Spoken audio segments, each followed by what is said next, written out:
Hello, Shemai Boradar, and welcome to the very first Aberdare Park Road Races podcast. This is something that we've been trying to do and organise for how long now? Yeah, well, It's been a long... When was Aberdare? So Aberdare was the end of July. So since then. Yeah, this has been a long time coming. My name is Matt Davies, also known as Mavis. We'll go into that another time. I am your co-host alongside this young man here. Yep, I'm J. Bell Smith, Sound of Thunder winner, Open runner-up, bridesmaid at Aberdare Park many years in a row. And this is Chris. Hi folks, I'm Chris from Cam's Photo Video. I'll be the cameraman, so I'll normally be behind the camera. On that note, see you later. Thanks for that, Chris, and off he goes. Yeah, like I said, this is something that we wanted to do for a long time. Myself and Jay are going to be sort of co-hosting this going forward, and we're looking to introduce current riders, former riders, people who are involved in the park for many years, and just to hear about their stories, about the park and the memories and why this is such a special event. But do you echo that, Jay, to be honest? I mean, is that something that, like, well, why yeah, you want to do know, it? we've got a jewel in the valleys, and people need to hear about it and need to know about it. It's been going long enough. You know, we've had greats there like Mike Aylward, Carl Fogarty, Neil Tuxworth, Ian Lacher, Chris Palmer, the Dunlops, Ryan Farquhar. So we need to let people know that we're still here, we're still doing it, and why not start here and chat, chat with one of the local riders first, me, and then hopefully down the line this thing gains momentum and we can start talking to other local riders, and then further afield, the English riders, the Irish riders. I plan on racing again next year, 2024, so hopefully we can take this thing on the road when we go to other meetings and talk to other riders. So yeah, and I think it's good to start with yourself because you've been racing there for a long time now, considering 36 days? 37 in December. 37 December. So, it'd be good to get a bit of insight because I know how much you love this event, same as the rest of us. So it's good to get you in the first episode, to get your story out there, and people can, indicate as to what you've done there. But I mean, what we want to do is to go back to the start, really, for you and personally, and like, where did the love of bikes come from, and where did the love of racing come from childhood? Well, I born and raised in Merthyr, come into the world in 1986, and yeah, Mum and Dad, they'd been together. When did they get married? They'd been together 15 years before I came along. I've got a brother as well, 3 years older than me, Sean. Never had interest in bikes. He was always interested in football. He was Tommy Hutchinson Football Fun Day Player of the Year 2 years in a row. Tommy Hutchinson, that's going back. Yeah, that's back in the day. And yeah, so my dad raced solos. He had I remember him telling me a story about a Bull Tarko. He used to race down Landau. He used to run around with Colin Bevan, who was one of the top riders in the 80s of the park. They were best muckers. Colin James as well, who used to fettle the bikes. He used to be half about, but not as good as Colin Bevan. So they'd all just used to jump in a van and go to different meetings, do a lot of the North Gloucester meetings when they were on airfields, Keevil, Abingdon, Roughton, just to name a few. And then my dad teamed up with another guy, Bernard O'Neill from Merthyr, and they built some sidecars together. So Bernard was the driver and my old man was the monkey. And after many accidents, shall we say, they decided to call it a day. Would you go along with them? No. This was before you were there. This was before me. So so my old man obviously had a massive passion for racing bikes, and yeah. So I showed interest when I was 3 or 4, but my mum was dead against it because of all the accidents my old man had. No, you can't have a bike, you can't do that motocross, it's dangerous. And then when I was 6, one of my mates, Richard, Wolfie we call him, he had a QR50, and he said, do you fancy coming over Vochrau Common on this little QR50 and give me a go up and down on the little strip they got up there? And I was hooked ever since. Yeah.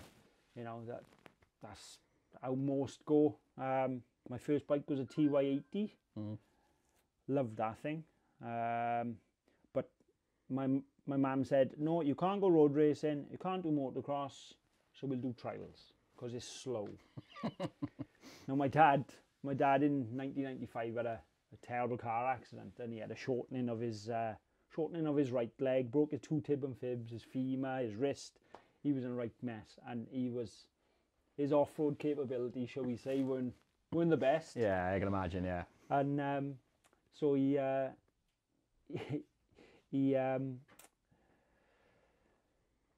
he would come with me and do the Gwent Schoolboy Trials Championship. So I'd be going up these slippy slopes and I'm falling off, and then he'd be trying to pick me up and falling over and all this nonsense.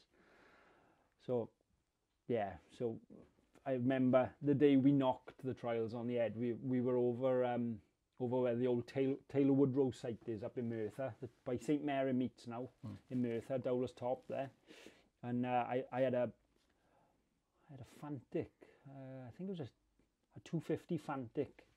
I'm riding along this little trial section through the stream, up and over rocks and everything. It gets a bit slippy. Crash. Bike's there revving absolutely flat out on top of me. My head's ducking under the water in this stream. So my old man comes limping to the rescue. Yeah, he couldn't run, could he? Yeah. So he slides down the bank and hurts himself.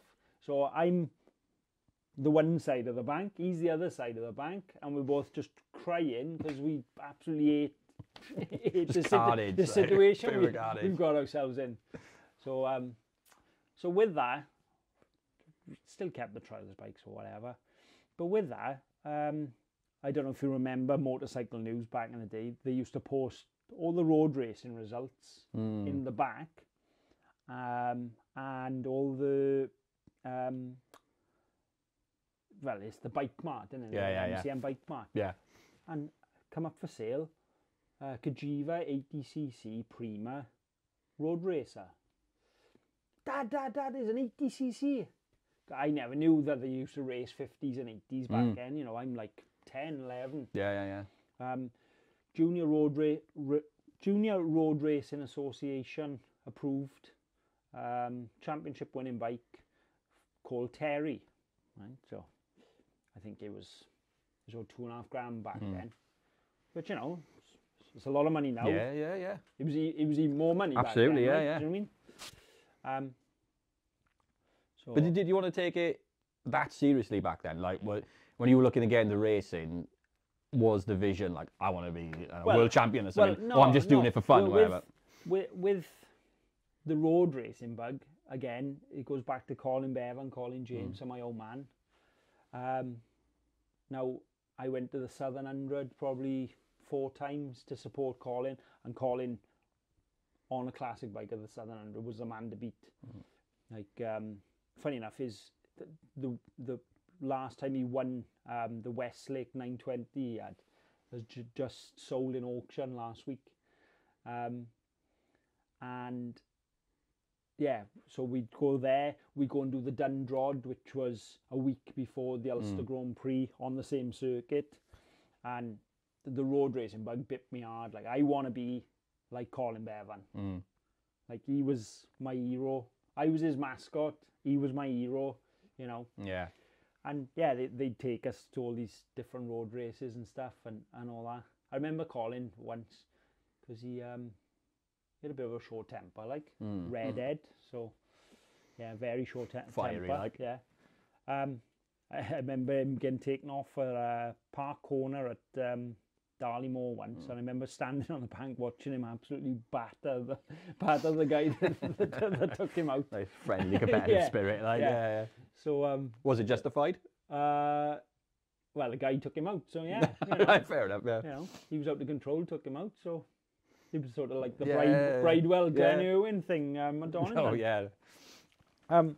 So I always wanted to be a road racer after that.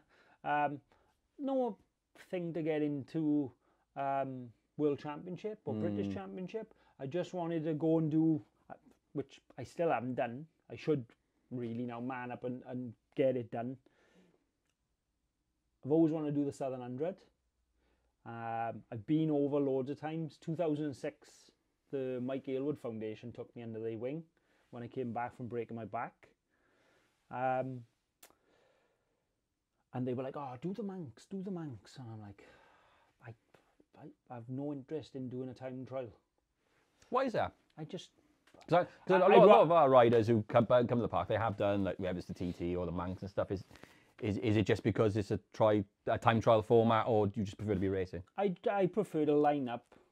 If us three line up, I want to beat you two. Yeah. I don't care about time. Yeah, it's nice to have a lap record. And it's, Of course, yeah. You know, it's nice to do the fastest lap of the day or whatever. But I care about beating you. You know, man on man, or person on person, as we say. Regardless of times, like yeah. You know, I want to go and beat you. So I always said to him, I want to just go to the Southern 100 and emulate Colin Bevan, and that's all I want. And then they were like, you know, come and do the Manx. We'll sort you out. Like it was Davy Morgan's R6 at the time that had won the senior the year before. And that year, the TT, I think it was Jeff Jones and Rocket Roy Lawrence from Bridgend. They both had accidents to the TT. Nothing major. I think Roy broke his wrist and maybe Jeff done his collarbone or something like that. And my man turned to my old man because we'd booked in to do the Manx now. All right. They sort of twisted my arm a bit. And what year was this? 2006. This was. And my old man turned. My mum turned to my old man because they were my sponsors. I didn't have any help off anyone. My old man would just go to work or do whatever he could to make money to pay for us to go racing, and that's how we went racing. And my mum turned to my dad and said, "Oh, I'm glad Jay's not riding that TT course, doing the Manx, not knowing it's the same course." Yeah. So my dad had to tell her. I mean, he could have kept it quiet, but you know, being the dog, yeah. You know, something had gone wrong. Yeah, exactly. Because don't forget, I'd already broken my back in 2004, the Northwest 200. Yeah. So it was like, you know, our first real foray into road racing. Yeah, we done Aberdare and we done Scarborough, but proper public road racing. Yeah, you got to cross the river, haven't you, over the island to do that. And so my dad was like, it is the same course. She said, I'm not going. He said, well, if you're not going, because everything I earn is yours. You know, and you tell me when to stop spending on the bikes or whatever. And if you were pulling the plug, we're not going to the Manx. Like, so. Yeah, how close was this to like before you pulled out? Like, was it a few months or? Oh, a couple of weeks. Was it really that close? Yeah. When we rang up to pull the entry, the woman on the phone was like, because the Irish boys that always spoke to me about doing the Manx said, "Oh, you've got to have," because other Manx used to go off in pairs. Yeah, of course. You've got to have a top 10 position. Otherwise, you've got too many people to pass on the road to make any inroads. Then, you know, if you're top 20, you've got 19 other fellas to catch and pass. You're not really learning that. Yeah. I mean, did you do much homework beforehand? Oh, yeah, I mean, it's a big thing. It's not like learning, with all due respect, another circuit, is it? It's 37 miles. Like, well, yeah, we had a little smart roadster. I don't know if you remember the smart cars. They had a little egg box. And then they done a coupe. And so we parked that in Ronaldsway Airport, and we used to fly over. again, the Aylwood Foundation would pay for all our flights, all our accommodation and everything, even Brilliant. put fuel in the car, and we just go and spin laps. But I spin mainly laps of the Southern 100 because that's what I wanted. So that was the true calling. Like, apart from like Colin Bevan, were there any other sort of, I suppose, household names? And I suppose that you would aspire, and even from the road racing scene as well. I'm not talking about world championships, but were there other road races that you thought, like, yeah, I mean, these guys are just out of this world. You know, look how massive road racing was. When I started, I first done my first road race of Three Sisters in 2000, and I remember being in Three Sisters the day Joey Dunlop got killed.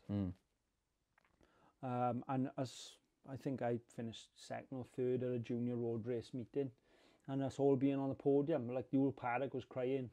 Yeah, 2000, wasn't it? Yeah. And but obviously Joey, Ian Lacher, Jason Griffiths, Selwyn Griffiths,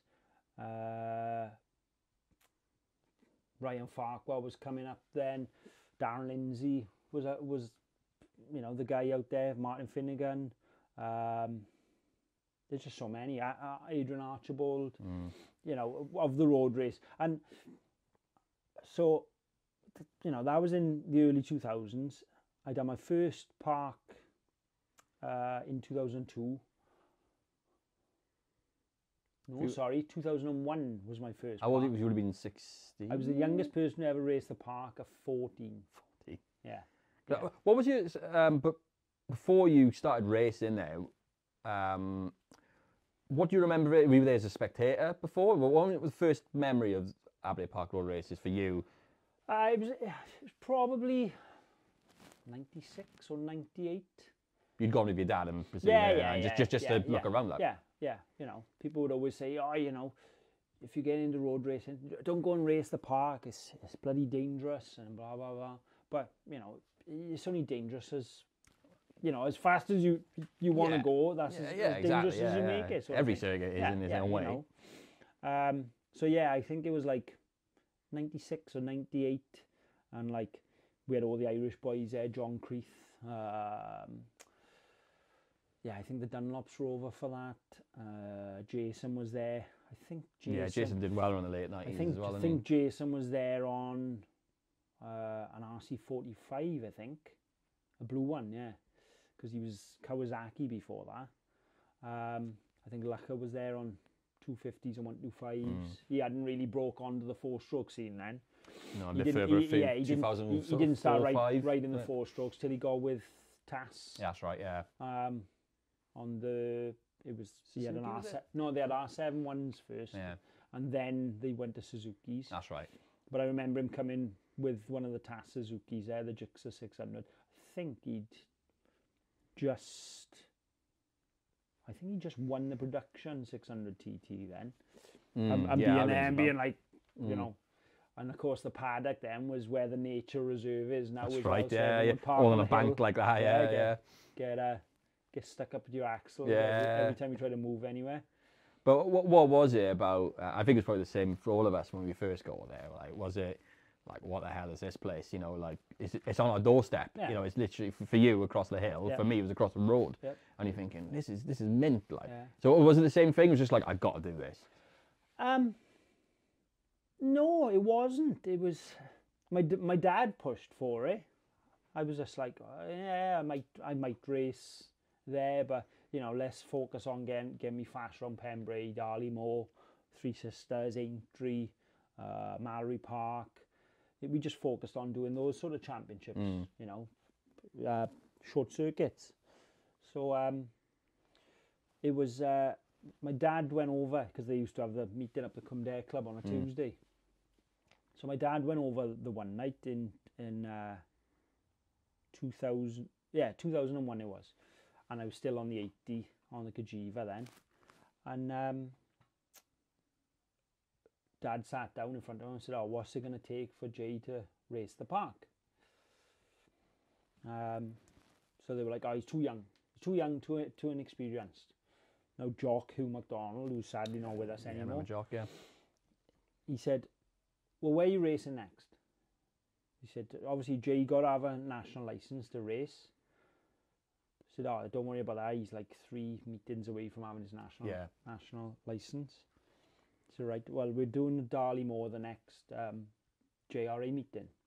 He said, right, me and Gordon will come up to Darley Moor, watch. If he's good enough, we'll push through to get his national and he can do the park.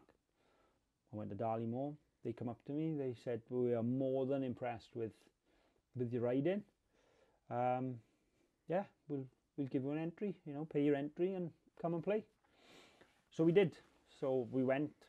I can't remember 2001 that much, to be honest, because it's all a whirlwind. I'm only 14 and... Yeah, I mean, like, well, I know you're saying, like, you can't remember a lot of it, but, like, what was it like just stepping onto that, you know, on that track and just kind of thinking, this is a bit different? It was bigged up a lot to me, you know, really hyped up, like, oh, you don't want to crash here, you know, it's game over and stuff. So, of course, you ride with a bit of caution. And it's a lot narrower than some of the circuits I've been racing at and stuff. But I think I done all right. There was no pressure. No, nothing. No, it was just we're going for a laugh. Yeah, exactly. Yeah, see how it goes. And then I think I rode the 80 Kajiva, and I think we just bought an RS 125 Honda then, an old one, 1989 one, and we went out, and I think, yes, it was, yeah. So Russell Morgan from Aberdare. Yeah. So Russell had stepped down from a TZ250 to an RS 125. So we used to go everywhere together because he was running a 125, I was running a 125. And we parked next to each other everywhere we go and all that. And we parked next to each other in the Nature Reserve. Yeah. And he was just in front of me. Coming into the right-hander, I do dive pass, lose the front, take him out, and I ended his meeting. Oh, no. So both on our debuts. Oh, brilliant. We had a little tip-off. I ended his bloody meeting. I managed to carry on, but that was the first racing incident. Yeah, that was the first one in Aberdare. Yeah. And then 2002 came round, and again, young and dumb. I think I remember this at the time. So 2002 came round, and I had ex-Matt Ford done British Championship front-running RS 125 Honda. Bishop's Move Honda. Oh, it was a fantastic bit of kit. It had everything on it. So, I mean, the Welsh King of Singles and the 125s, you know, up against Lacha, who's still doing British Championship. Chris Palmer, who's ex-British champion. Derek Welsh was there on the 125. Mark Welsh, his boy, was there on the 125. Gary Dickinson, James Crumpton, you know, just a stacked field of sharp quality riders, yeah. And I remember I finished 4th. Oh, over the moon. Absolutely over the moon. Just come over the line, finished 4th. Yes, like I won the World Championship. Yes, up against these. I couldn't believe it. So I come around the second corner, just before the back straight, and I'm looking behind like I think I just beat Derek Welsh for the first time. I'm looking behind like this. I'm like, oh yeah. And as I look back forward, I'm on the grass. I think I remember this actually, yeah. And next thing you know, there's A-bale in front of me. So 125 little skinny tyres. I've cut this A-bale in half now. Still going at like, I don't know, 30, 40 mile an hour on grass now. And the fence is getting closer and closer. I thought, right, I've got, what do I do by that? Do I either try and turn left and end up on the path, hit the fence, ride the bike off, or do I just try and go for that sapling, just lay the bike down and just... Was it to the top straight? Just straight. As you come out to the first corner, turning in for the second corner. That corner is... There was a sapling. It's a tree now, that's how long we've been going. Like. Yeah. So right in for the sapling, hit the sapling. I thought I'll just snap the sapling. Sapling didn't move. Yeah, there are trees, isn't there? Yeah. Broke my collarbone, so that was the end of 2002. Yeah, I remember the sapling just going bong. I think that might be the one that Milo Ward had a nasty one on a couple of years ago. I think that you walk a track and you go on that second corner and it's just right in front of you. Yeah. If you cock up there, it's gonna hurt, isn't it? Yeah. Well, Glenn, who's provided the shop today, he came round there on a Triumph that I raced the year before, and he came round there and the throttle stuck open. Around that corner. And he had to navigate through the trees with it. And there are a few around there. With the throttle stuck open. So yeah. Yeah, me and Chris are hiding behind a lot of trees and bushes around there, like with the cameras, aren't we? And it's just, it's a hard corner. Well, it is. It's great to watch from. Yeah. You like that. That's probably a corner I've been trying to get right for my whole time going there. Like, so blind, I've never ever been able to go through it. The only thing I've been able to go through it flat out on was a 50. Yeah. You know, and a 50 around the park is a truly mad experience. Because if someone's got half a horsepower more than you on a 50, they're pulling away from you. So I remember battling with another Welsh legend, Steve Nugent, who's big in 50 and 80 racing. You know, he doesn't really care about the bigger bikes, and he always have something rare like a Van Veen replica Cradler or something like that. And I remember racing a 50 Minarelli round there, and you only brake on a 50 once a lap, and that's for the right-hander. And then I was on this air-cooled 50 and he was on this two-stroke water-cooled 50, and he weighs probably as much as my right leg. You know, I'm this lanky teenager, like, and every lap he'd be coming flat out on the start finish straight, and I'd just be around the outside of him, and if it didn't cost me so much time, I would have put my hand out and reach and grab. Pulled him back. Yeah, grab the back of the seat and just. But every lap he would just. I'd come round the outside of him. As soon as he standed up, he would just creep away, and it would just be. And of course, you're on that front straight on a 50 for, I don't know, 15 seconds. Yeah, it seemed forever. So you're like, I've got to do all the hard work again. And that same meeting that I was racing the 50, I think it was 2008. 2007, 2007 we ran Kawasaki and it didn't go very well, 600. Jumped back on the old R6. Yeah, 2008 it was. So I borrowed, I had Simon Harris's R6, Simon Harris's GP Motorcycles 250 TZ. I had a 400 off him as well, and I had Greg Lawton's 50 Minarelli.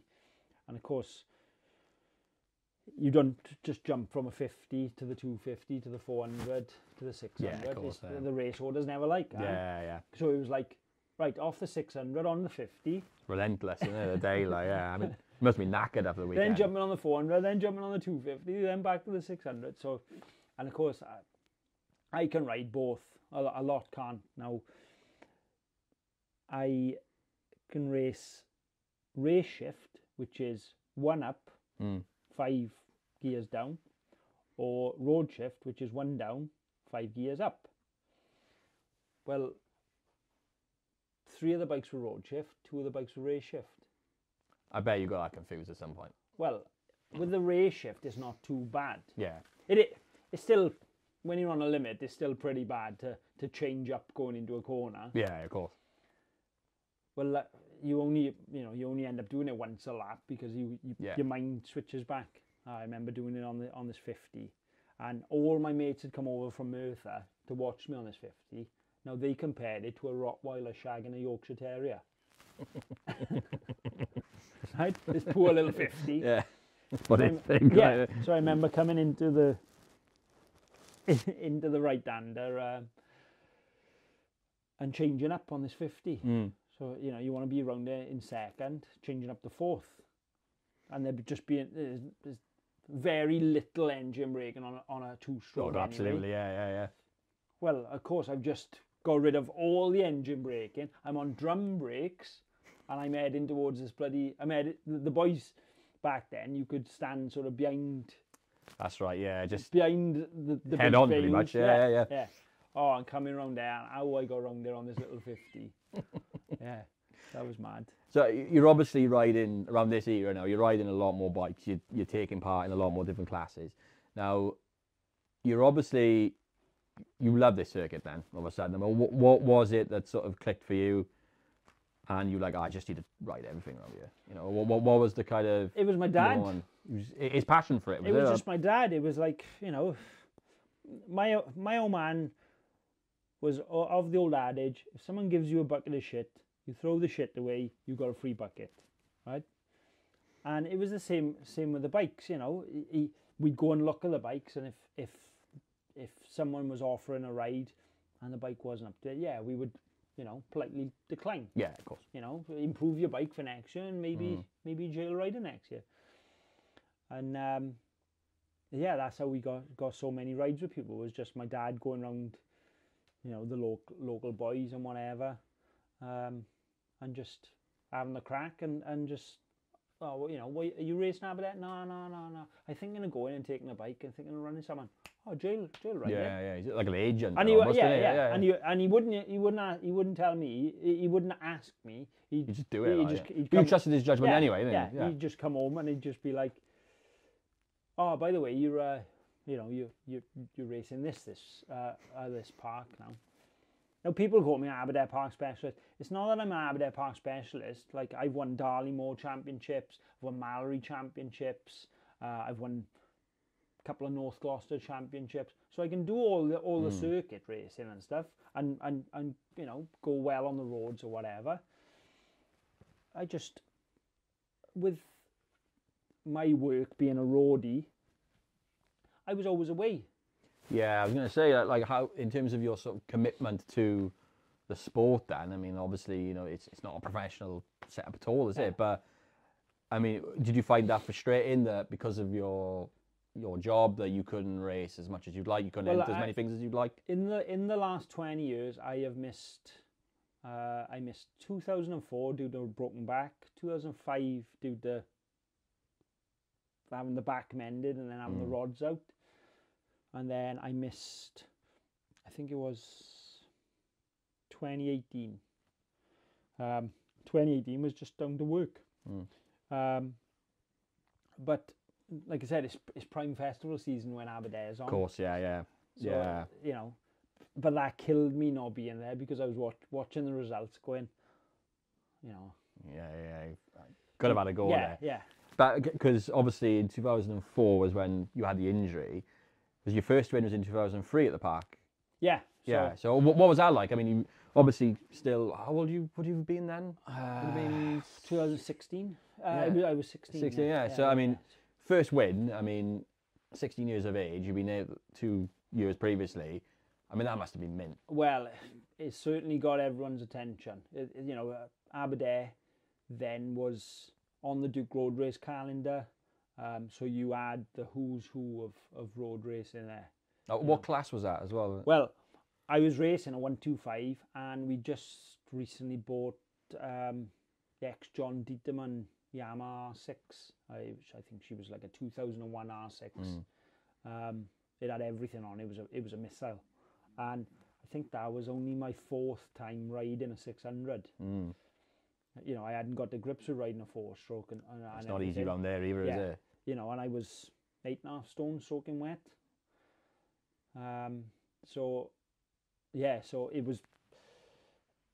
We done all right. I think, we done all right on the Saturday in the drive. We were 4ths, 5ths, but then Sunday the weather changed and it was soaking.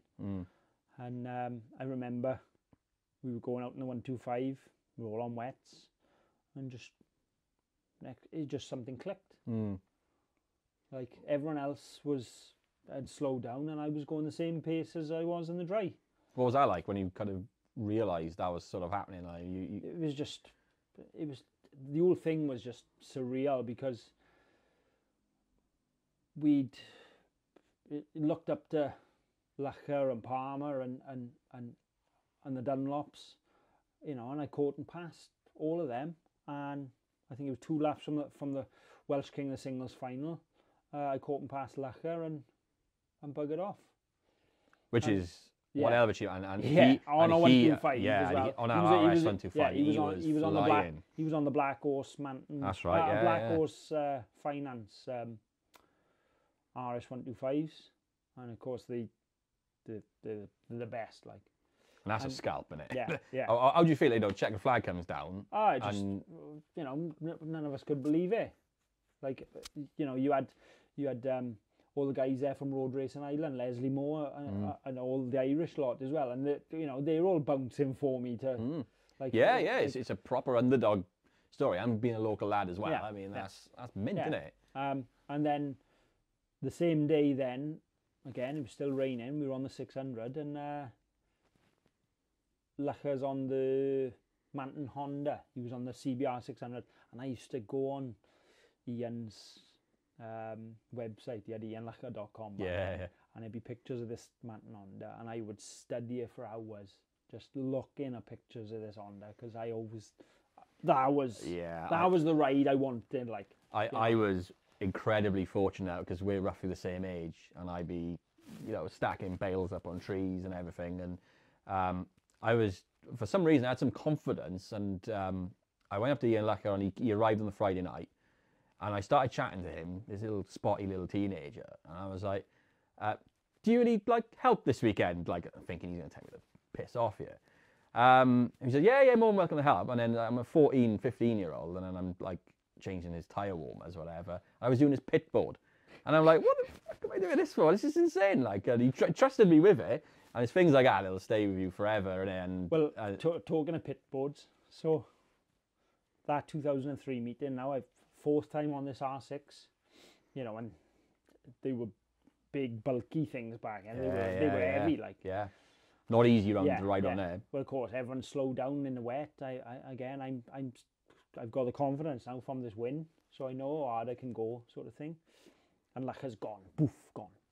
I think it was the Open final, gone. There's no 250s amongst them because they need to run the corner speed and they simply can't. So you're on this big 4-stroke, this big dirty diesel sort of thing, so you can get away with a lot more. So next thing you know, I get past, I think it's Dwyer Agnew, get past Dwyer Agnew. He was always the wheelie king of the park. Got past Dwyer. Oh, I see a Shell sign. Oh, that looks like Jason Griffiths in front. Like, I'm getting goose pimples now thinking about it. Ah, right.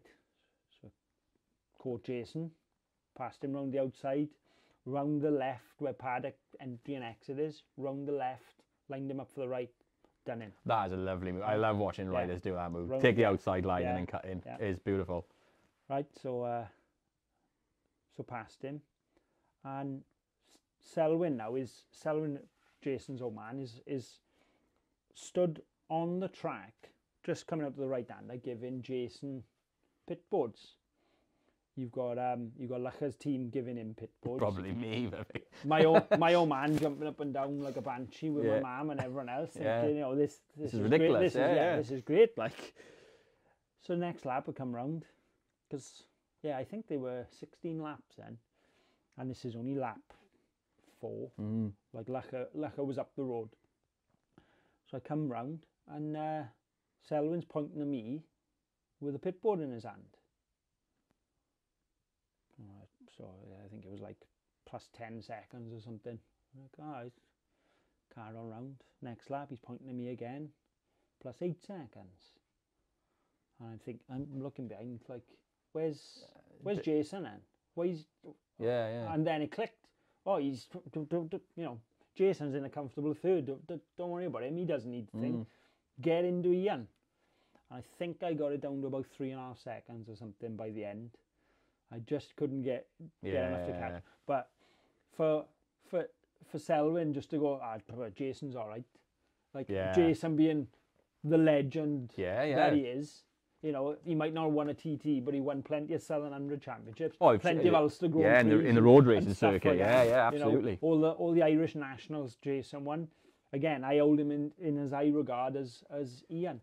And yes, so that was all surreal. And of course, at the end of the big open race, you all jump on the back of the little 4x4, and you got your garlands on, and you're waving at the crowd and stuff. And we're just having... It's a great photo, isn't it? Yeah. Of us three yeah, together. we'll get on the socials. Yeah. I don't know if you've seen it, Chris, but it's hilarious because it's just a little skinny spotty kid next to like a Jason Griffiths. Yeah, in my Scott waterproof. That's right. Yeah. Suit. Yeah. Yeah, no, it's crazy. And I just remember them guys just questioning me on the back, like, who are you then? What have you done? Like, how are you here?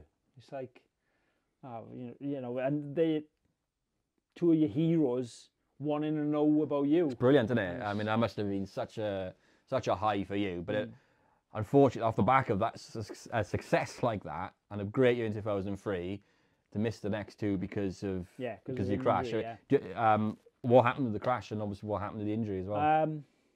Well, 2003 carried on great. I think I won the Welsh 125 and 600 championship. Won some Tom Van Eye races. Done. I think I finished second in the Darley-Moor. No, I finished second in the Darley-Moor 125 championship in 2003, but didn't do anything on a 600 there. So 2004, we decided to buy a CBR 600 after me studying Ian's one. I want that. We want one of them. So Wayne Mounter Motorcycles down in Ponty there. Done us a fantastic deal on a brand new CBR 600. Got it back, stripped it, took the engine out, give that to John Dieterman. He tuned the engine, put it back together. Got on the dyno. It was 128 horsepower. Great. That was good horsepower at the time. So Mervyn White rings us up in the winter from the Northwest 200. Jay, Ian Lucker's put your name forward, saying, you know, you're a good Welsh boy, up and coming. Do you fancy coming and do the Northwest? I said, yeah, you know, we'll pay for your travel expenses, your ferry, your fuel, free entry. That's a massive confidence boost again. If if you're getting phone calls like that and you're getting back in from so, someone like Lecker, So we went, and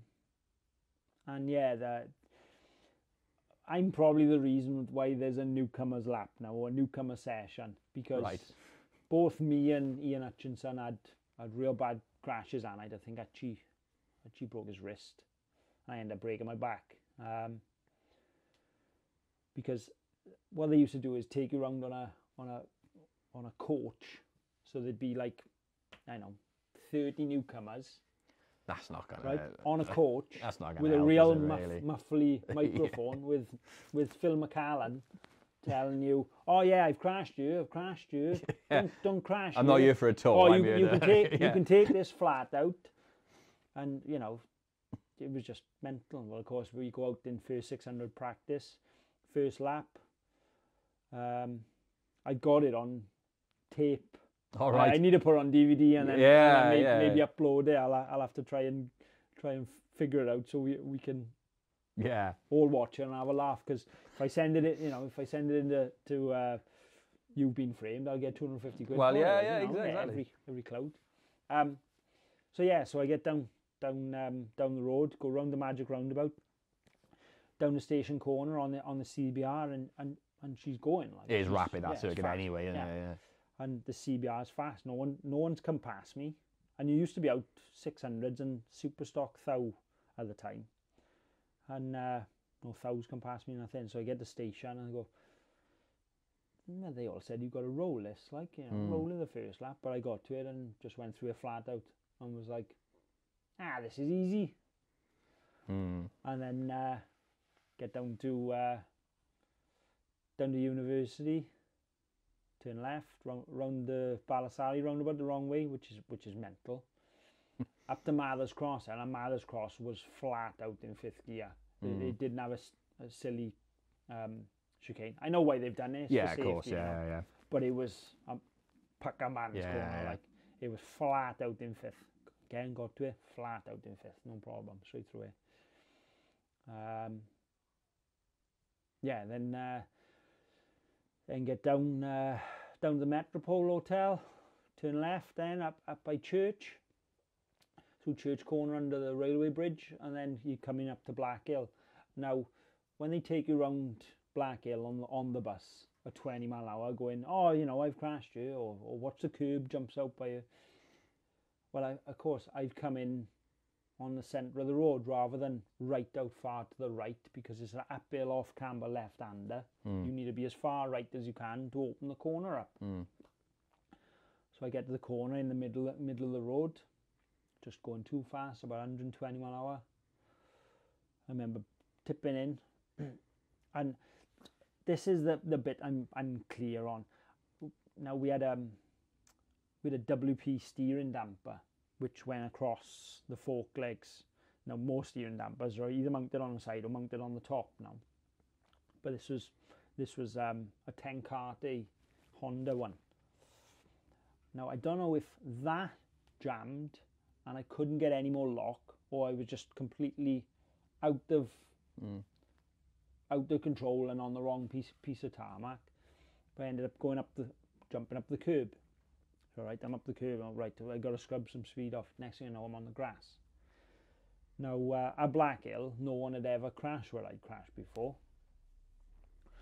So I've got a split-second decision now. There's this wooden fence coming towards me.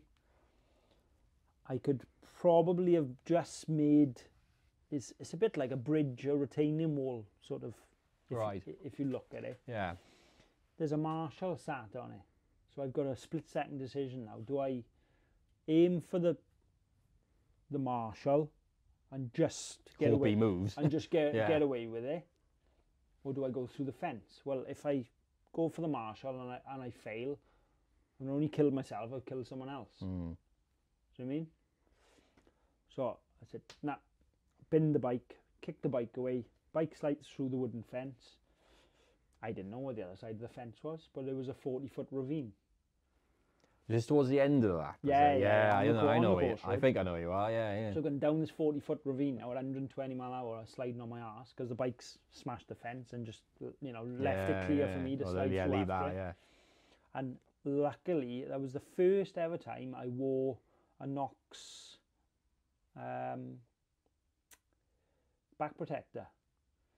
I always used to wear the back protectors that were built into the leathers. So I had this Knox back protector on, and they reckon that saved my life.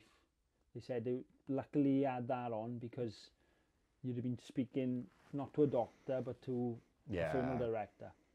But when I landed from such height to such speed, I compressed my spine like an accordion, and it just popped my L3 and my T12, which then, of course, because we're in Ireland, they know how to rebuild people better due to the troubles and everything. Yeah. I got whisked off to the Royal Victoria in Belfast, and they put 4 rods, 8 screws in my spine. Straight away? Well, they give me a week. Give me a recover, week. but you know, let the swelling and the bruising come out, but then done that. And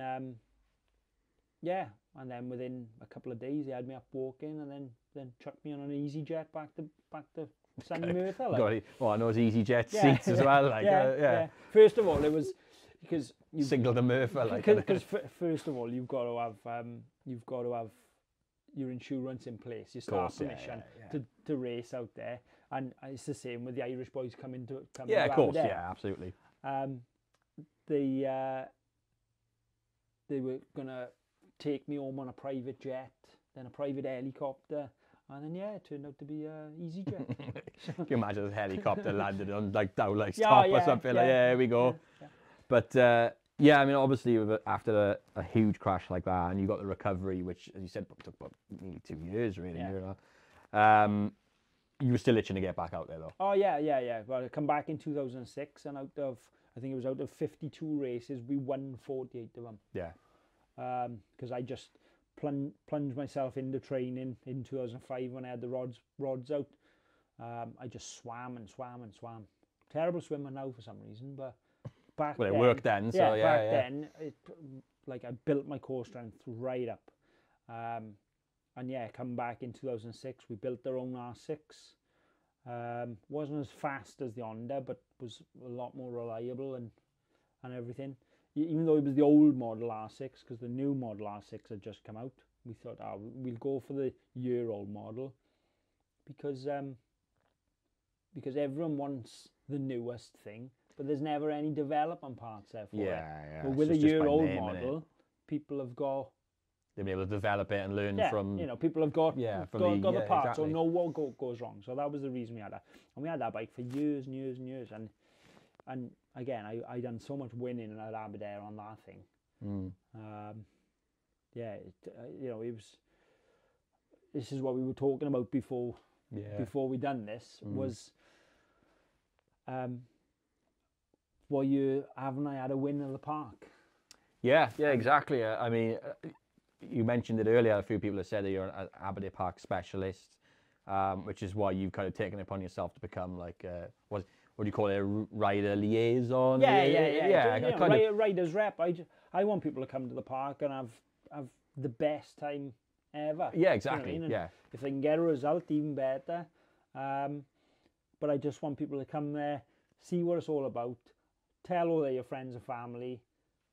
Absolutely, yeah. And I think because one thing you have been doing over the last recent years is do a couple of laps of the track with a lot of the new riders on a Friday night when they've all arrived, just to sort of walk and talk through the circuit as well. But yes, it's only 0.9 miles.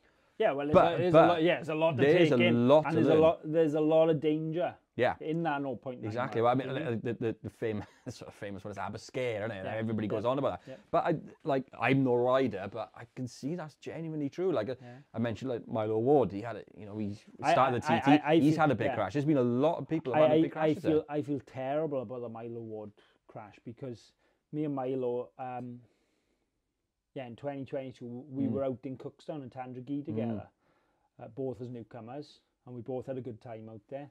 And he was like, "Oh, what's Aberdare like again?" Yeah, fancy bit of this. And I was like, "Well, you know, I'll put things in place to make sure you come down and have a good time." And I just wasn't keeping enough of an eye on him to say, "Oh, listen, Mile, like the lap times he was doing was probably half a second, maybe 0.3 of a second slower than me, Joey Thompson." Yeah. And it's like, if only I'd kept an eye on that, maybe what happened wouldn't have happened. Yeah, I mean, like he would have backed it off a bit and still come away with awesome results. Yeah, of course. I know he was riding on a high, being the second fastest newcomer of the TT that year and stuff. Yeah. You know, if it wasn't for Glenn Irwin, he would have been the fastest TT newcomer. But I do hope he's. I messaged him on the mend, like. Yeah, I did message him on Twitter. I said, "Oh, you coming back?" And he was just like, "Absolutely." So I'm holding him to that because like it'd be great to have him back, and hopefully his recovery is going really, really well because we want to see him back. Yeah. We want to see him back. Yeah, but I love Milo, like. And I think like it's really important. And it's good that you're able to do have a lot of new riders, and we covered your lap talk with some of the riders, and you could see a lot of the new lads.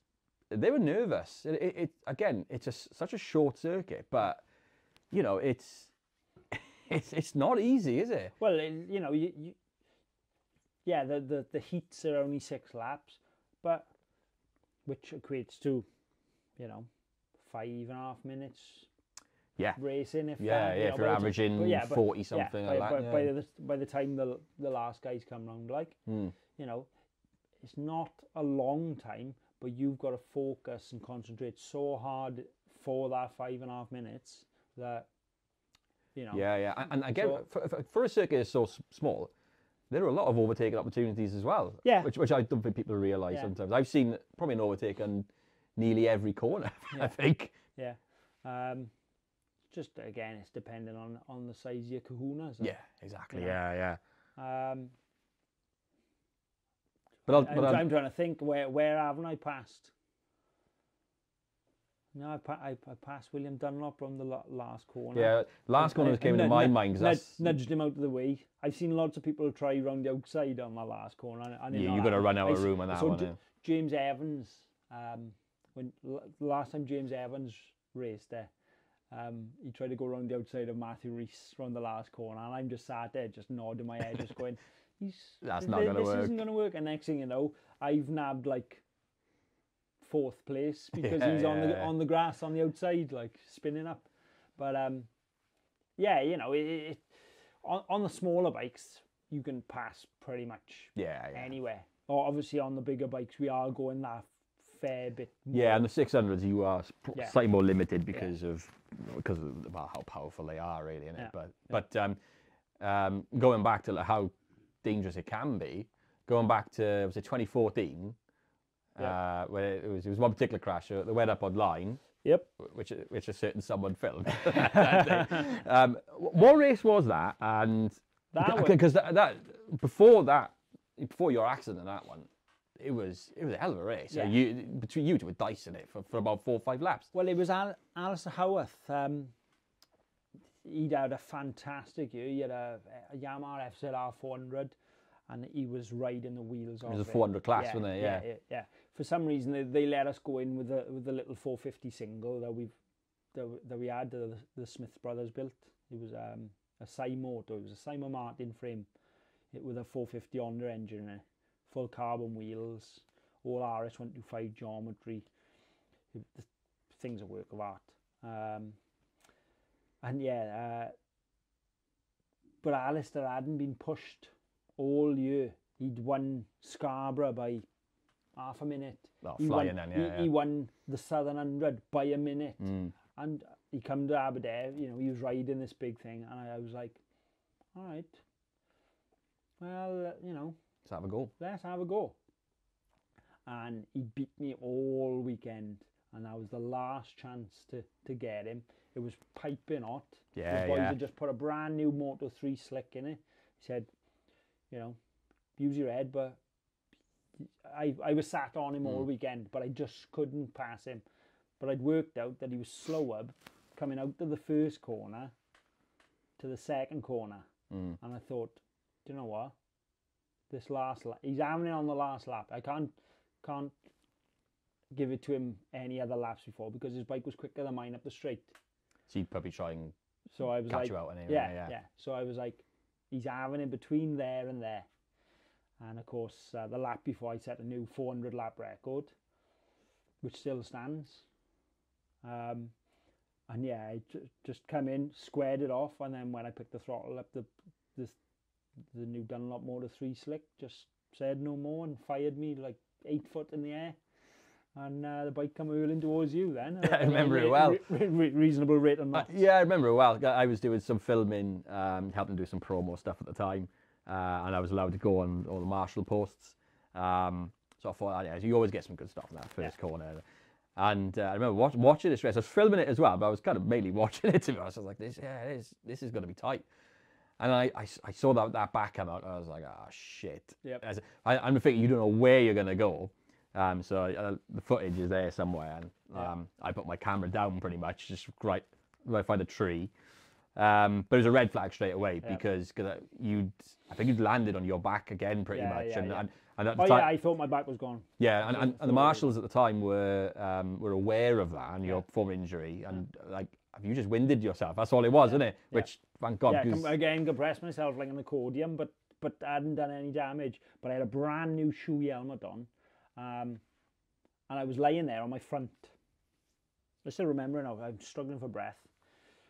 Lying there on my front, and they're like, "Oh, we got to cut your helmet off," and I was like, "No chance, no chance." I just give like, like 600 quid for this helmet, no chance. Yeah, absolutely, yeah.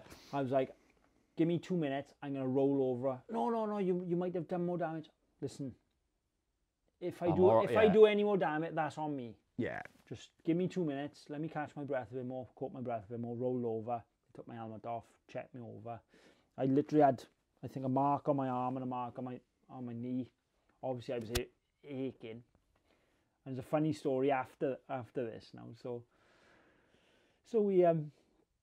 I walk into the ambulance because we've got a lot of friends, a lot of family, a lot of supporters. Yeah, absolutely. You know, give everyone the wave, like, jump in the ambulance, take me down the med centre, which was down by the fountain. That's right, yeah. Right, so get out, see the doctor. He says, how you feeling? Yeah, I'm a bit second hand, but, you know, I'm supposed to be out in this next race. And he's like, all right, if you can walk up the hill, I'll sign you off. I was like, yeah, no problem, I'll walk up the hill. So he signed me off. So I get to the top of the hill and my dad's there now with the 600. Come on, you're out in this next one. I'm like, Dad, honest now, maybe a 5, yeah, like, I think I'm done, like. So he's like, all right. So we get back up. I sat in the awning, and my best mate Nicky's there, and he said he could just see the colour draining out to me. He said you just went grey. Yeah, I can imagine. As the adrenaline's coming off, innit? So the pain, I'm holding myself like this now. Oh, fully tensed up, holding myself. I said, Nick, I think I made a mistake not going to Prince Charles in the ambulance, but do me a favour, take me over. So he had this brand new BMW 3 Series, white interior. I can see where this is going already. So so he puts me in the passenger seat, so I've gone all the way to Merthyr now, like it's tensed. Oh, fucking hell. So get to Merthyr. So I'm like, I need to ring my mum. So get out of the car, just walk into the A&E. Mum, do me a favour, bring me over some new pants and some shorts. She's like, why? I was like, I have fully crapped my pants. Fully, like a cow pat now, right? Luckily I've made a smell in Nicky's car. Luckily I haven't damaged the interior. At what point did the bowel movement begin? I honestly don't know, because I was sat there for, you know, it takes like half hour down to get from the park to Merthyr, Prince Charles, like, and I sat there the whole time just tense. And yeah, you could have been in there for like since the crash, for all you know, because the adrenaline as well. But just walking around in these shitty pants. But yeah, it was right. a full. I didn't know that. It was a full cow pat. And another funny twist to that story. It's gonna make me sound like a cock, but so it was the Sunday. So we have church break, don't we? Yeah. 10 till 12 or 10 till 1, whatever it is. So me and a partner, we go down to the infield for ice cream, and, you know, see all the boys and girls, and, you know, have a crack with everyone. And I said, I tell you what, there's a face painting van there. Get your face painted like a tiger, and I'll go win a race for you. And she said, no, you'll end up crashing, and we'll end up at the hospital, and I'll be face painted like a tiger. And we were 8 hours in Prince Charles Hospital, and she was painted like a tiger. Did you like subconsciously do that on purpose? Like, just for shits and giggles. I do think about it every once in a while, like, but yeah.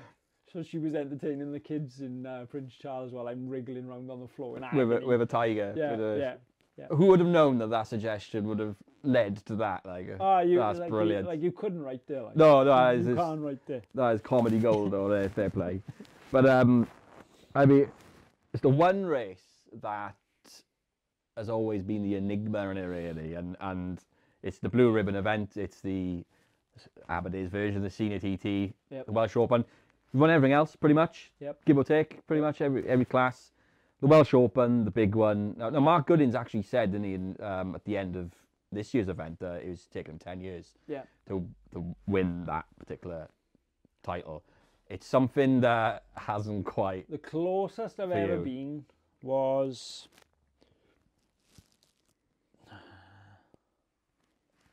I got banned in 2006 from the park. For what? Out of curiosity. Dangerous riding. I passed a rider on the grass.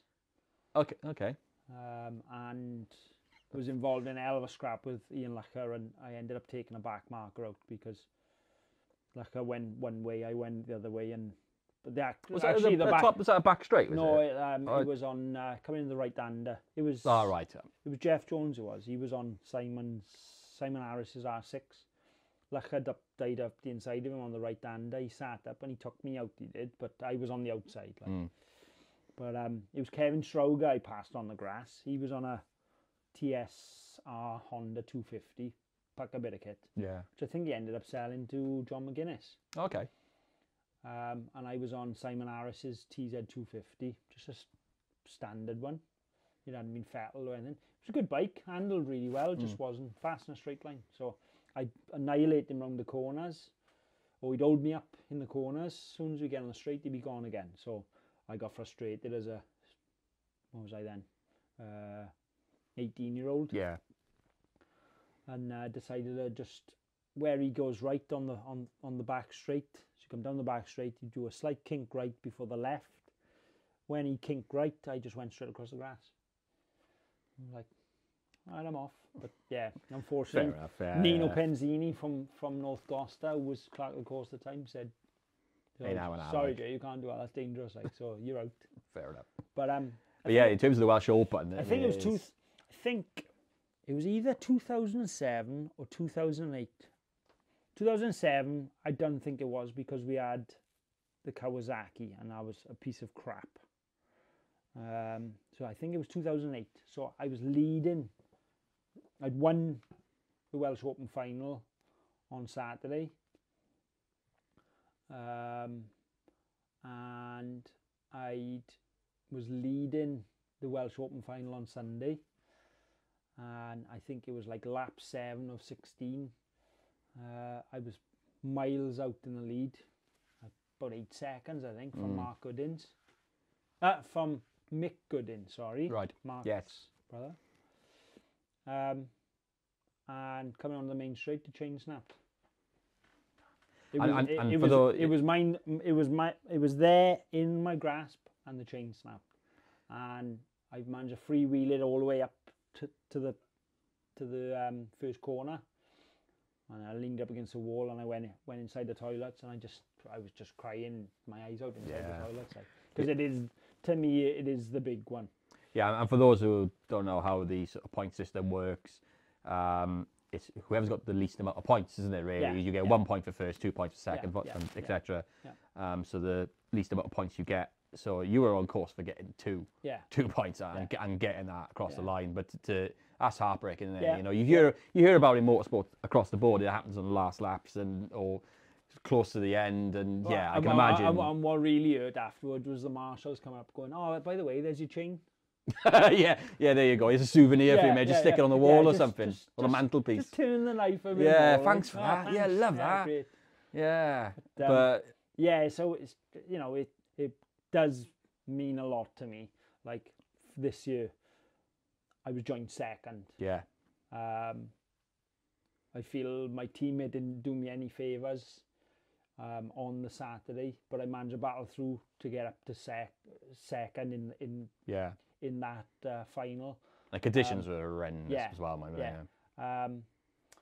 but like obviously this year, the invitation race meant more to me for the fastest Aberdare Park, Aberdare Park Road Races club member, local club member, was the Howard Bellsmith Trophy. So yeah, no, I'm not taking away from the Open, but my focus was on winning that. Yeah, that leads us on quite well, actually, because obviously your dad has sadly passed away, and an inspirational figure for you and for many people who've met him. Yeah. He, anyone that he could help out, he would, like. Yeah, absolutely. And that invitational race, and it's a fantastic photo of you at the end of that race, being very, very emotional. I mean, like, if you can, obviously, can you talk us through what all that meant to you? Well, it was just going into it, there was a lot of pressure from people as well to be like, when you go to the park, you get a lot of the local boys who you don't really know, but they pretend to be your friend. Right. I'm not saying they're not friends. No, of course not. No. But, they're a bit overconfident then. And they come up and go, oh, you know, that your dad's trophy is You'll yours. just assume You know, that. Yeah. that's yours. And of course that all becomes pressure and pressure and pressure. Now, I'd won the 600 overall, which I was over the moon at. To me, that's second prize to the Welsh Open. Yeah. But, you know, second best. Yeah, it's whatever. a brilliant class, to be fair. You know, we done all right in the Welsh Open. We won the the Sound of Thunder. You know, dominated that. But yeah, it came down to that, and yeah, it was a change of mindset. Once the Open's done right, it's this change of mindset, and yeah, you know, I was having all right starts, and of course it's a reverse grid, or every other rider picks your number. Like Mikey Reese picked my number, which was number 2, so that's put me in prime spot, because I always like to start somewhere in the middle of the first 2 rows, because if you're on the far left, you're in the gully. If you're on the far right, it's more uphill than it is in the middle in the crown because of the camber. Yeah. So I was like, yeah, I'm in prime spot there. But during the Open race, we'd had a problem with the bike. It was struggling to get in gear, and the quick shifter had broke. All right, so we done our best to ride round it, but again, she was still being a bit of a pig to get into 4th gear. And halfway through that race, like Mikey Reese had made a hell of a start. Now who won it? Did Ryan win it? I think he might have actually. Yeah, I think Ryan. You know, he's a class act. Ryan is good bike he's on. I think he checked out because it was dry. He was gone.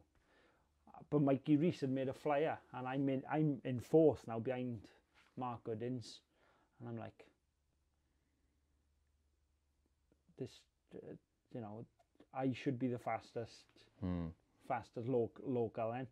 And Mikey Reese, he's been riding great all year. He's done really well in the North Gloucester Championship.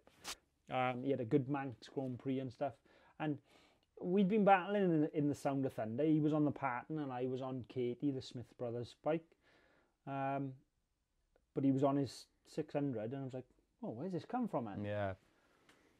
So I got the armour down, and I think I got past Mark, and I was making inroads to Mikey, and coming onto the start finish straight, the seat unit snapped.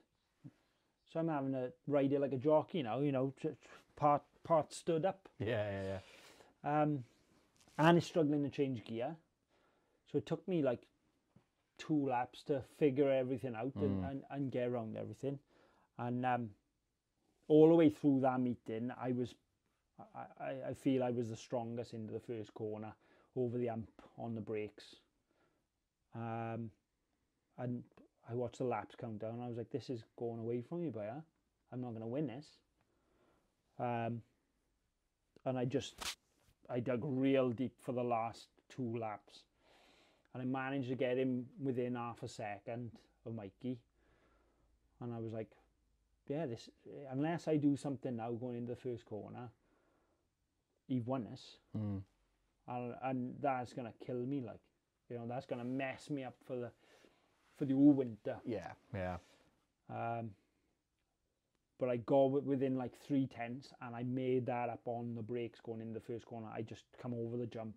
As soon as it landed, I barely broke. I didn't want to hit him. No, of course not. I didn't run it. Oh no, I didn't run into him anyway. But I think he felt that he had enough of a gap that I couldn't get up to him and pass him. But I just let the brakes off, and I just absolutely just ran. I come steaming, and how we didn't touch for a start, and how I got. You don't want to repeat of 2014, do you? How I got around the corner, I don't know. But once I'd done him, it was like, right, I think I've put him wide enough by there that he can't come back at me, and the other half of the lap, I just had tears in my eyes. And then coming over that line, it was all worth it, like just to win that, like. Yeah, absolutely, yeah. and then obviously everyone's going crazy because it was a good crowd there on a Sunday, so everyone's going crazy. I think they announced it over I the think it was and everything. So everyone was on my side, but yeah, I was just so overcome. I pulled over, and Mark Goodings come up to me straight away and give me a big hug. He was shouting on the marshals, "Come and grab my bike! Come and grab my bike!" because he wanted to give me get off and give me a big hug and stuff. I was like, "Oh no, thanks, Mark. We just chill away for 5." Yeah. And then moseyed on back, and everyone was like in tears. Like it was, that's the mad thing about the sport, is the emotion that it evokes on people. Absolutely, like although I was on Paul Jinks's Trick Bits Triumph, the Smith brothers who I ride for, they've all come over.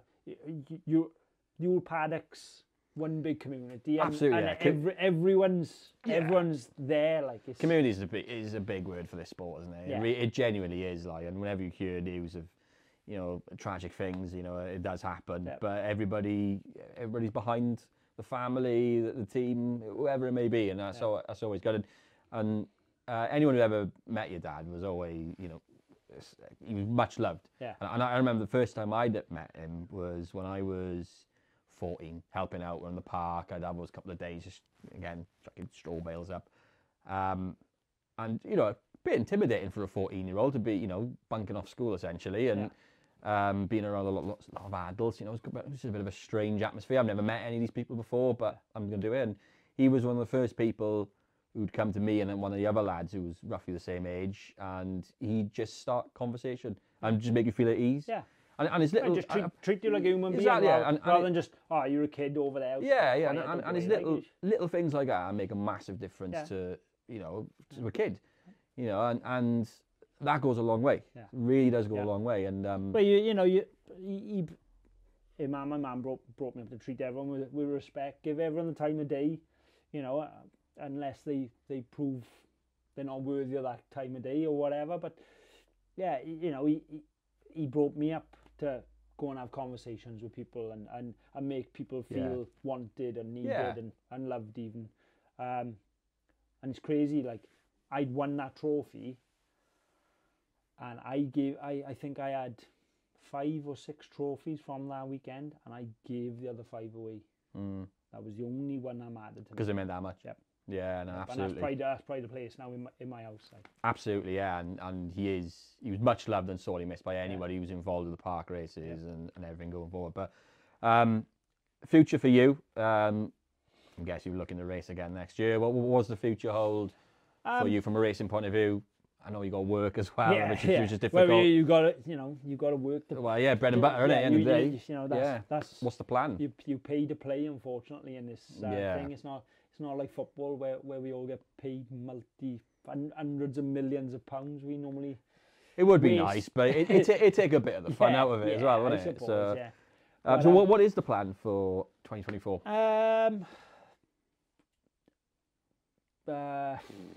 Aberdare when it gets announced. Absolutely. When we all know the dates, obviously I'll do my best to be about for it, to put on a good show for everyone. I really want to do all 4 Scara meetings. There was talk of possibly doing the Northwest 200, but with work commitments, I don't know, because that's sort of the beginning of festival season, etc. I really want to get back and do Cookstown and Tandragee, because... Well, fingers crossed everything's all sorted over in Ireland now, sorted. Because Tandragee, oh my God, like, the best short circuit I've ever ridden is Assen in Holland, right? And that was unreal. We took Katie, the Smith Super Mono there, for the European Championship and finished 5th there, first ever time there, and that was stunning round there. And then we took Katie again then to Tandragee, and again they call it the miniature TT now, but it's a mass start road race. So I'm all about the mass start, like you said in the beginning, and fast and flowing like the TT.